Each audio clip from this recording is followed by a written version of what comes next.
Hi and welcome to Week 7's highlights of the XRL European Super League. On today's show, we have extended highlights from our key game of the day, which is AS Roma versus FC Schalke. We also have action from our other games, including how Tottenham Hotspur got on at home against Wolfsburg, and how Bayer Leverkusen got on against the unbeaten Everton.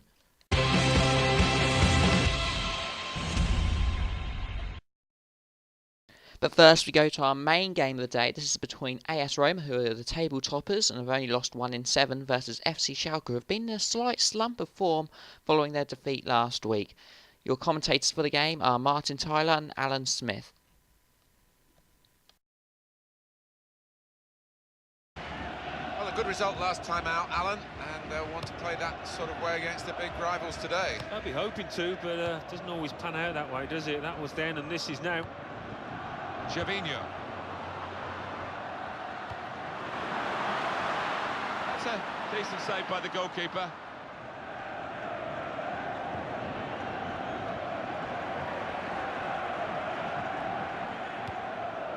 Julian Draxler.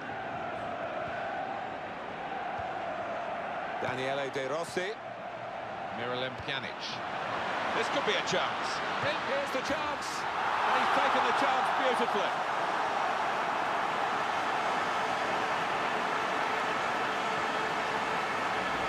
A goal from Gervinho. No doubt in his mind what he was going to do with it, and that was to really swing the leg at it first time. And Gervinho. Well, when we say it's an athletic game these days, this guy sums it up. well, it could be in. Goalkeeper out quickly, and he's just plunged onto the ball there. Yeah, that's top class from him, and really did help out his defenders there. Sam. Miralem Pjanic. He's lost the ball. Julian Draxler. Great hands. Great chance. Huntelaar! And that levels it up. It's a goal.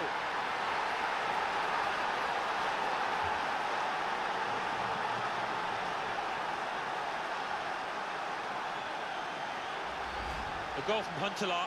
And he got the weight of this chip exactly right to get it up and over the keeper and into the back of the net. Number 25. It's Roma attacking here. In a goal, got to be. Keeper got a touch, but he couldn't keep it out.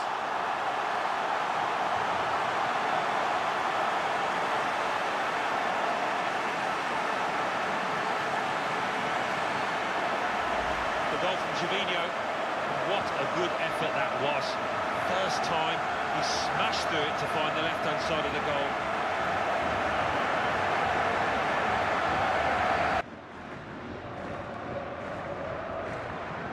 Attacking now. Boateng.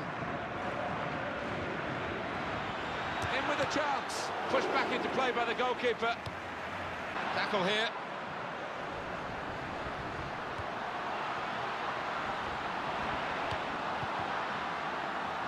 Here's the chance. Now they've got a corner on the attack again, the team that's leading by 1 goal. And the goalkeeper coming off his line.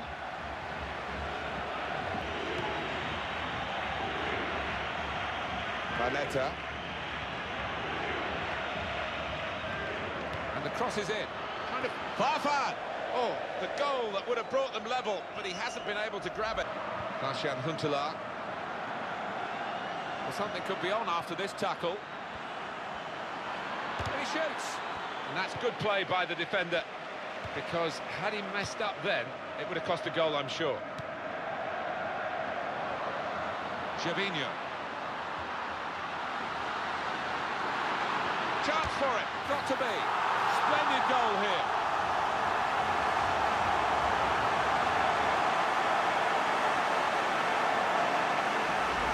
What a day for him.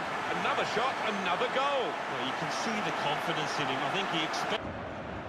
Gervinho. He wants it back from his teammate, and there it is, it's come back. Here come the supporting cast for him. Played into the middle. Nainggolan, hungry for more goals. Jefferson Farfan.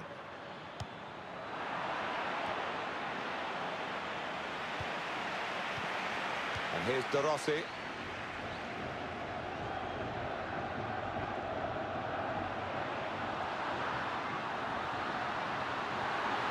And in goes the cross. Destro! It's a goal from the header.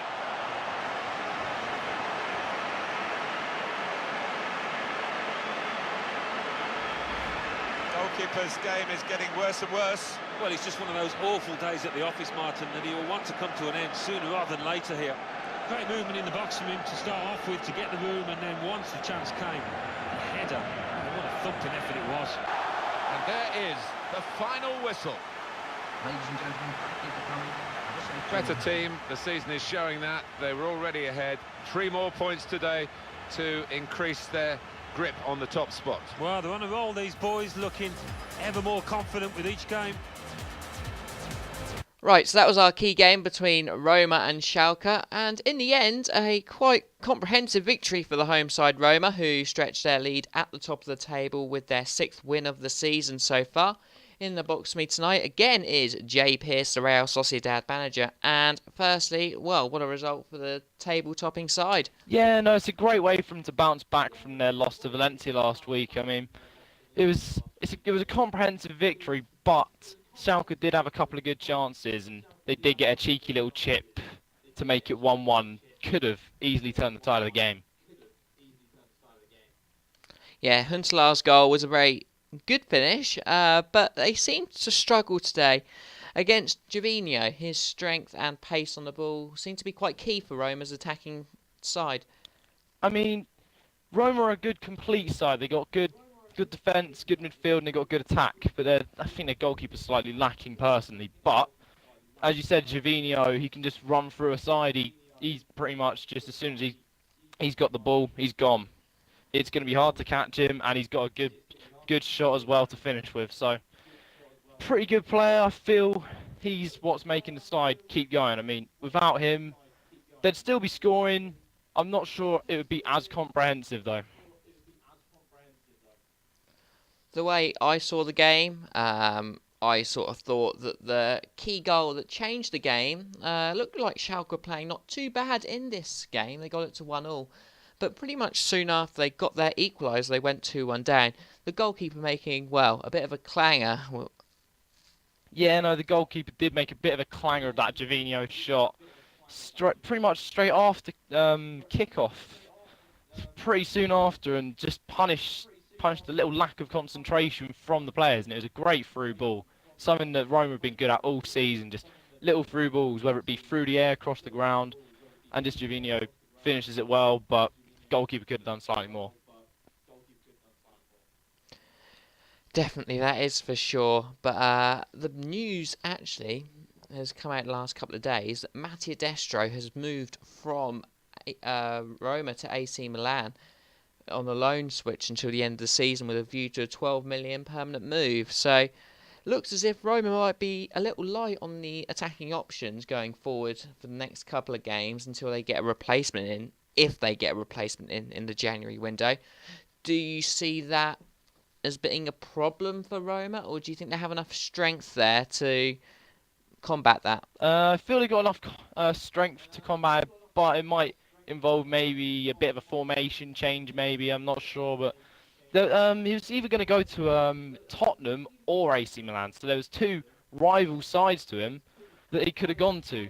One Italian, one English, one further up the table, and would have been a bigger threat, especially with Spurs lacking in the striking department at the moment. So that could have gone to either, but he went to AC Milan, and that might actually help them out and get them further up the table, as they're the team with the least amount of goals, if I'm not mistaken.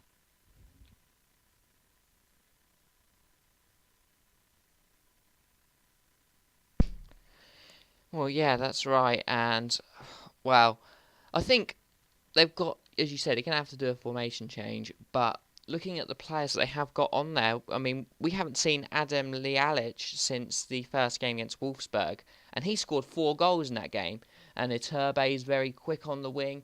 And he's on the subs bench at the moment. So they've got some decent players that they can call upon. But obviously getting that extra player would be helpful for them. But anyway, let's move on. We've got 6 other games to show you from the XRL European Super League, starting with how Tottenham got on in their pursuit in trying to chase down the league leaders Roma. They were up against Wolfsburg at home at White Hart Lane.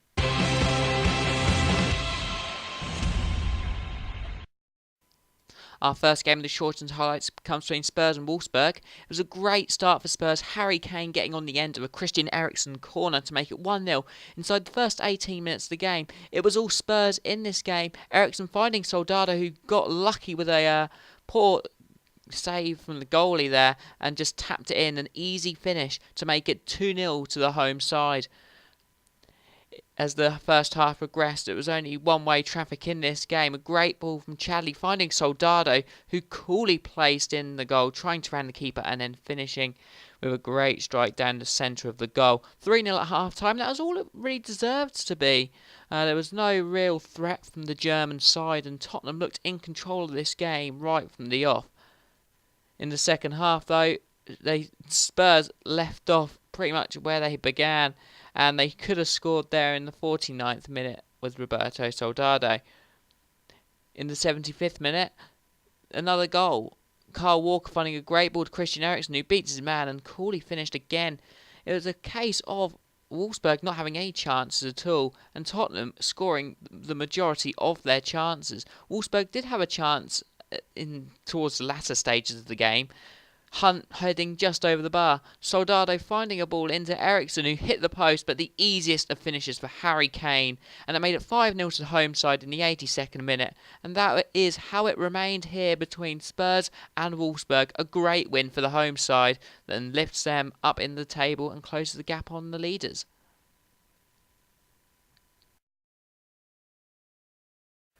Our second game is a German-British affair again between Bayer Leverkusen and Everton. Bayer Leverkusen entertaining Everton for the first time this season. Everton getting a draw in their last game and remaining unbeaten, whereas Bayer Leverkusen starting to really pick up their form, and they could have had a goal in the first few minutes. Somehow Dermich missing this one-on-one twice. Again, it could have been 1-0 in the first 10 minutes or 12 minutes. Lars Bender heading just wide. It was all Bayer Leverkusen, but in the second half, it kind of changed. Everton got a shot early on in the second half, earning themselves a corner. From the resulting corner, the corner finding Kevin Rulas, and Heath lashed home a great shot from the edge of the area to make it 1-0 to the away side. Kind of against the run of play based on the first half, but Everton had been getting into this game throughout the course of the first half and the second. And what a finish from the Belgian midfielder Kevin Rulas.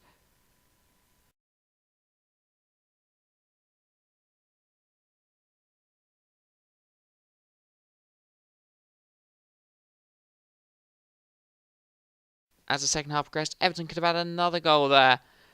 And it looked as if Bayer Leverkusen couldn't get back into the game, but a great ball from Stefan Kiesling and some suspect goalkeeping from Tim Howard meant that a goal was scored by the home side, possibly against the run of play in this second half, as Everton had some great chances, but a goal from Belabi made it 1-1. And that is how it remained with a lack of chances going towards the final quarter of the game. 1-1 and a good result for both sides. Everton remain unbeaten in the competition so far.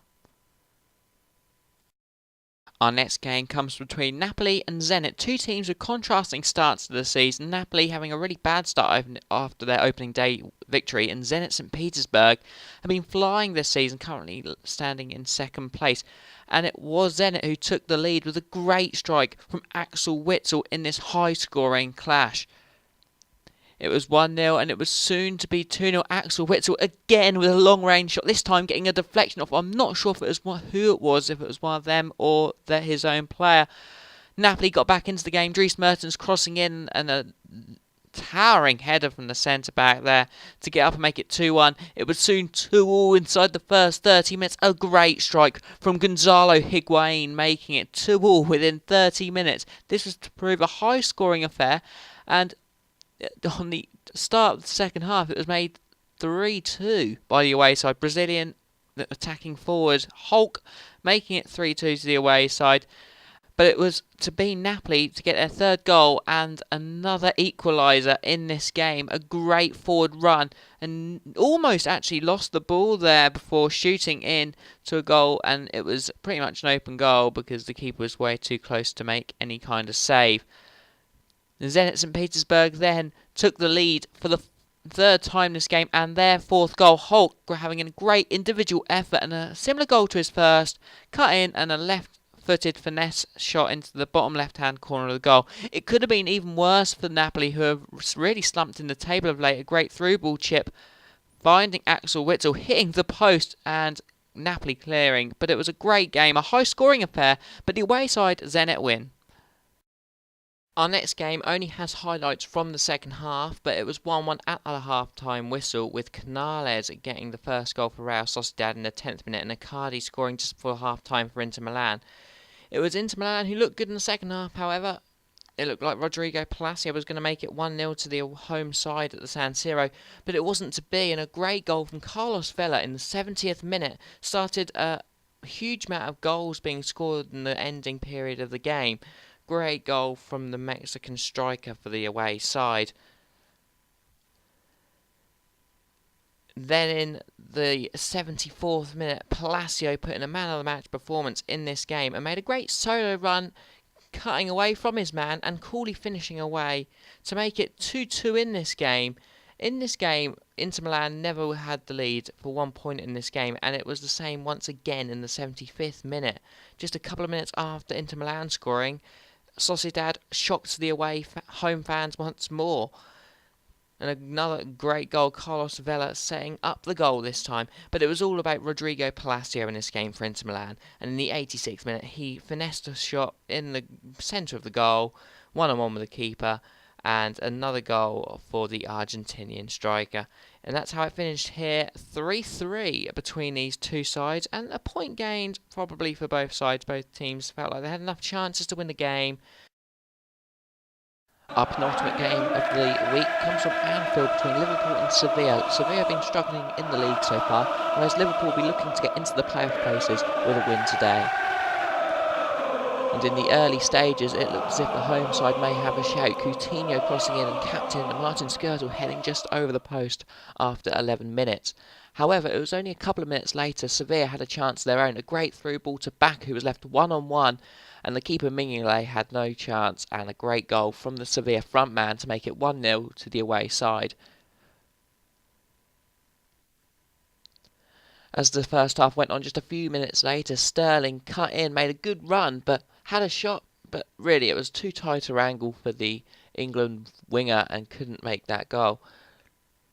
As the second half went on, Liverpool started to have a few more chances. A nice through ball to Balotelli, not quite working off, but he got to the rebound and should have done better from this, and a great double save from the goalkeeper.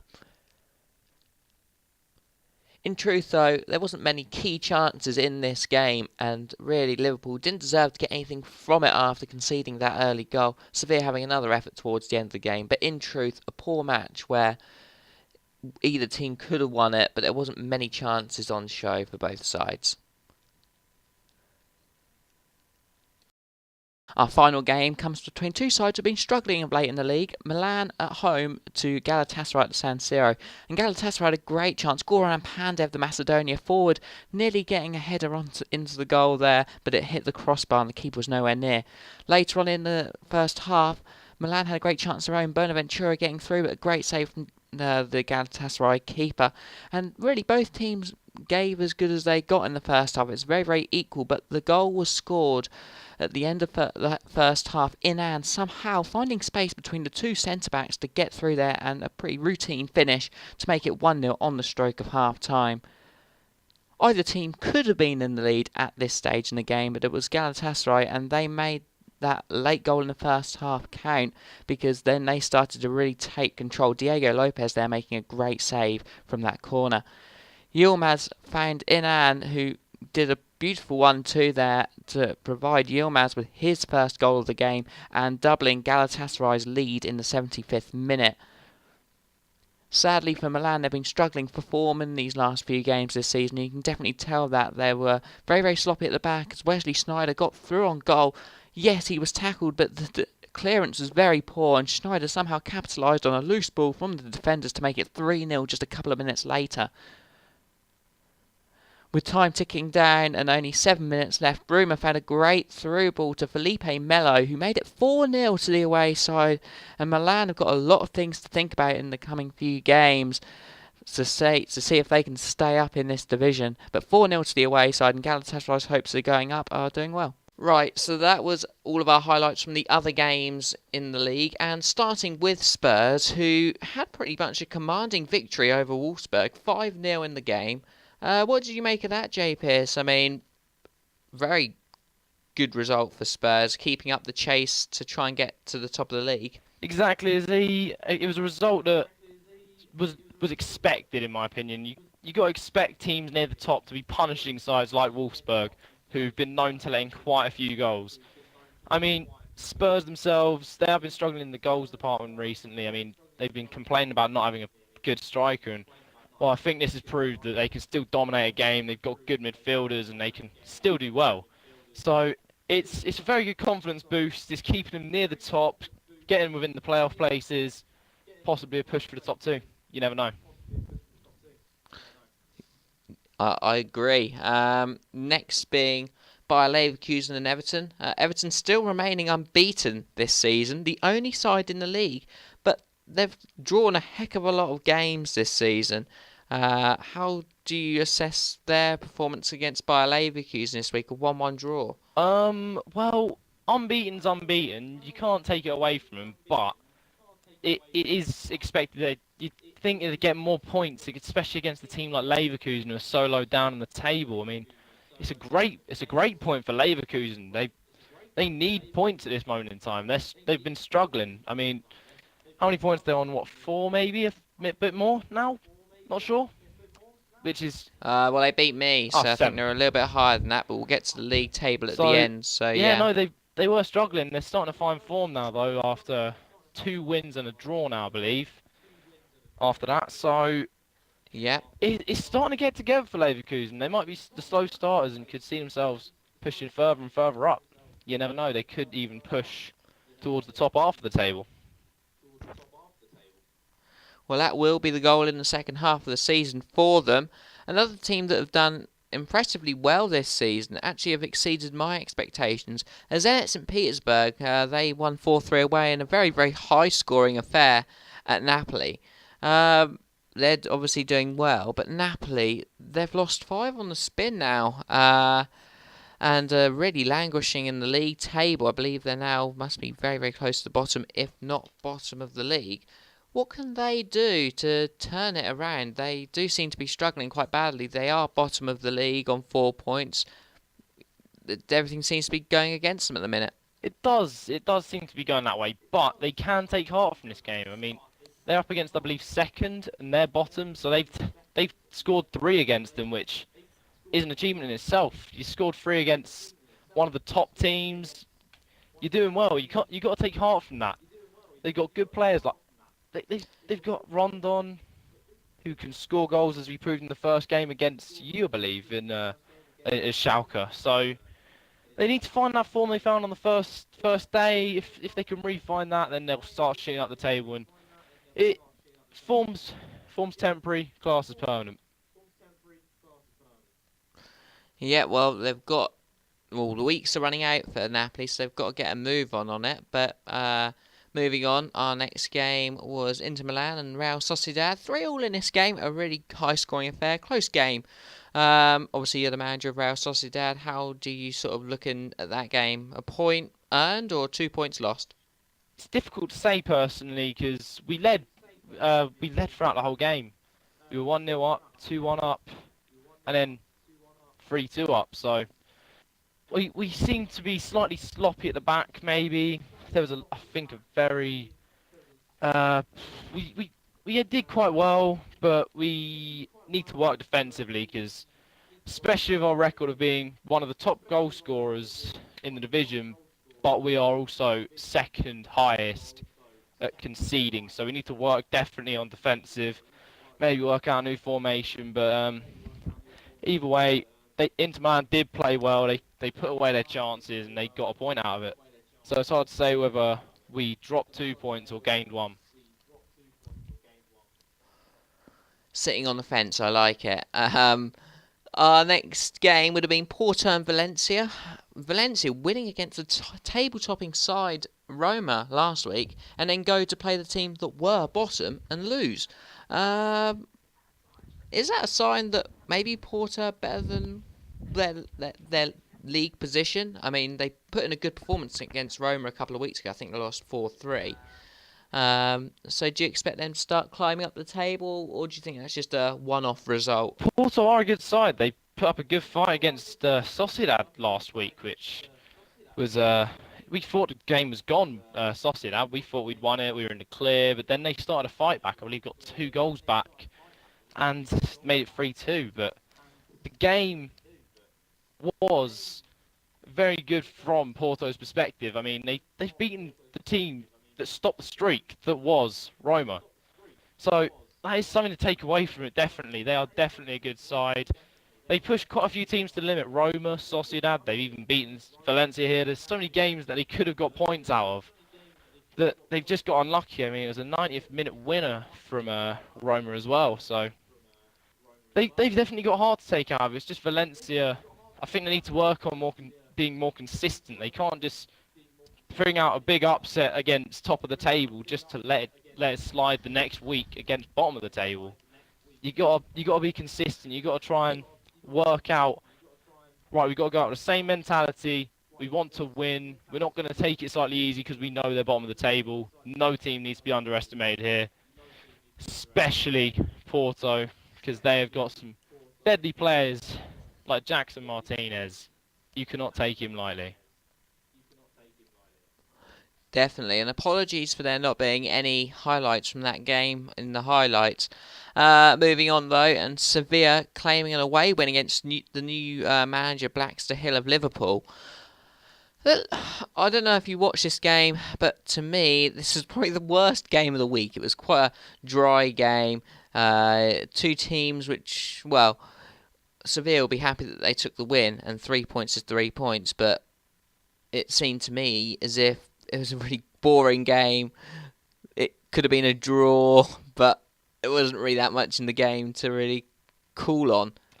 Yeah, I'll agree with that. I watched the last 10-15 minutes, and there was a couple of things. There was a free kick in the 90th minute, which could have changed it for Liverpool themselves, who've gone for a manager change. So the manager change seems to not have worked at the moment, but it could. I mean, it's against one of the lower down sides as well, which hasn't really been a morale boost. The team that was below them's now getting really close to them. I think 2 positions behind and on the same points. So it's a bit of a worry for them. They got to find some chemistry. They got to work together. They got to work together with their manager to do better. Because it was pretty much a boring game. I can remember watching it, and it just felt to me as if Liverpool really lacked anything going forwards. And it's last few minutes of the game, they should be putting men forward and really bombarding the Sevilla sort of area and getting in there, crossing in the box, having some shots. And they didn't really have any of that, so pretty disappointing result. But an equally disappointing result for AC Milan this week. Another defeat has put them perilously close to the bottom of the table. I believe they're now 14th in the league. They lost 4-0 this week to Galatasaray. I don't know if you caught any of this game. I did watch the entirety of this game. Now, this game, I will say AC Milan from the first half deserved something from this game. They just let the ball slip away from them. The game slipped away from them. They were 0-0. They should have scored at least 1, maybe 2 in the first half alone. They were all over Galatasaray, and then the first goal came and head started to drop. They just didn't perform as well. I mean, as I said, they have the lowest goals scored this season, so when they went 1-0 down, they didn't have the motivation to try and get back into the game. It just... Maybe Mattia Destro might be able to help this. He might be able to get some goals, because now they've got a decent striker who can actually help out. I mean, I even watched it, and they went so extreme attacking-wise that they went 4-2-4. So, it was Yeah, because they had multiple different formation changes. They were at 4-2-4 at the start, went to 4-3-3 after conceding a couple. They were trying everything to try and get a goal, but it just didn't work for them this week. No, and they are struggling at the minute. But let's have a look at the league table after the first 7 rounds of the league. AS Roma are top with 6 victories and a defeat to their name, 18 points. And they're 2 points clear of Zenit St. Petersburg, who I feel have been a bit of a surprise this season. 2 points behind that in third place is Galatasaray with their 4-0 win over AC Milan, with Tottenham Hotspur a point off them in fourth. Everton, the only unbeaten side in the league, are in fifth on 11 points, with 2 teams behind them on 10th, Valencia and Schalke. Inter Milan picking up a draw against Real Sociedad are in 8th place, with Liverpool with new manager Blackster Hill in 9th with that defeat. Real Sociedad climb up a few places to 10th with a draw on, well, there's 4 teams with 8 points there, with Sevilla and Bayer Leverkusen just behind them on goal difference. Wolfsburg have the worst goal difference in the league, but aren't bottom of the league. They've won a couple of games this season and are on 7 points, just ahead of AC Milan, who start the relegation zone places, with Porto getting a win and climbing up 1 place, and Napoli in 16th and really struggling. But my thanks to you again, Jay Pearce, for helping out in the box tonight and analysing some of these games. And we will be back next week with Week 8's highlights, main game, and as many of the games as we can possibly get our hands on.